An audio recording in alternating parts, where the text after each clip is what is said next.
बिस्मिल्लाहिर्रहमानिर्रहीम। अस्सलाम वालेकुम मुअज़्ज़ज़ नाज़रीन, आप देख रहे हैं चैनल इंटरेस्टिंग फैक्ट। मालूमाती वीडियोस के लिए हमारे चैनल को सब्सक्राइब करें।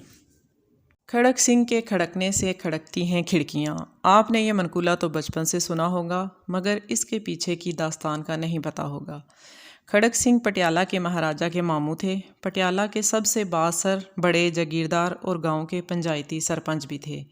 एक दिन मामलात से तंग आकर भांजे के पास पहुंचे और कहा कि शहर के सेशन जज की कुर्सी खाली है, मुझे जज लगवा दे। उन दिनों किसी भी सेशन जज के ऑर्डर अंग्रेज़ वायसराय करते थे। भांजे से चिट्ठी लिखवाकर खड़क सिंह वायसराय के पास जा पहुँचे। वायसराय ने हाथ पढ़ा। वायसराय ने पूछा, नाम? खड़क सिंह। वायसराय ने पूछा, तलीम? खड़क सिंह ने जवाब दिया, तुसी मैनू जज लाना है या स्कूल मास्टर? वायसराय हंसते हुए, सरदार जी, मेरा मतलब है कानून की कोई तालीम भी हासिल की है या नहीं? अच्छे बुरे की पहचान कैसे करोगे? खड़क सिंह ने मूँछों को ताव दिया और बोले, बस इतनी सी बात। भला इतने से काम के लिए गधों की तरह किताबों का बोझ क्यों उठाऊं? मैं सालों से पंचायत के फैसले करता आ रहा हूँ, एक नज़र में भले चंगे की तमीज़ कर लेता हूँ। वायसराय ने सोचा कि भला कौन महाराजा से उलझे, जिसने सिफारिश की है वो जाने और उसका मामू। अर्ज़ी पर दस्तखत कर दिए और खड़क सिंह जस्टिस का फरमान जारी कर दिया।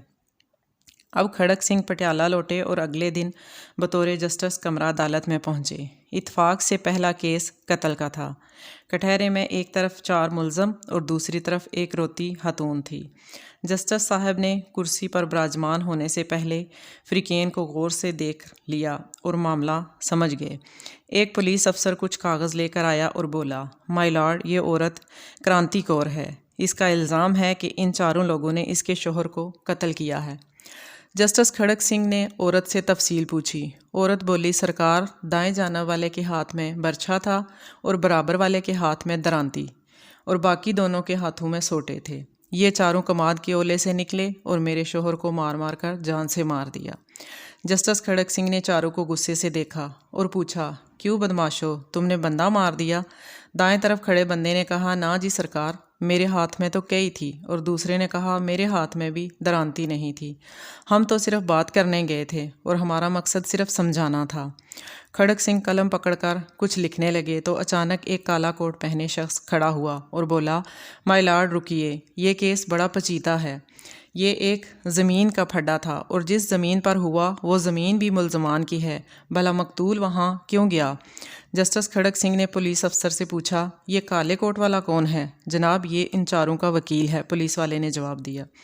तो इन्हीं का बंदा हुआ ना, जो उनकी तरफ से बात कर रहा है। फिर खड़क सिंह ने वकील सफाई को भी उन चारों के साथ खड़ा होने को कहा। फिर एक सतरी फैसला लिखकर दस्तखत कर दिए। फैसले में लिखा था, इन चारों कातलों और उनके वकील को कल सुबह सादक फांसी पर लटका दिया जाए। पटियाला में हलचल मच गई। हर तरफ लोग खड़क सिंह के नाम से थर थर कांपने लगे कि खड़क सिंह मुजरमों के साथ उनके वकील को भी फांसी दे देता है। अचानक जराइम की शरह सिफर हो गई। कोई वकील किसी मुजरम का केस न पकड़ता। जब तक खड़क सिंह पटियाला में जज रहे, रियासत में खूब अमन रहा। आस पड़ोस की रियासत से भी लोग अपने केस खड़क सिंह की अदालत में लाते और फौरी इंसाफ पाते। इस वाक़े में दौरे हाज़िर के पढ़े लिखे जजों के लिए एक गहरा सबक है कि अगर इंसाफ फौरी और मुजरमों के साथ उनके वकीलों को भी सज़ा मिलने लगे तो मुल्क में जराइम की शरह सिफर हो जाएगी।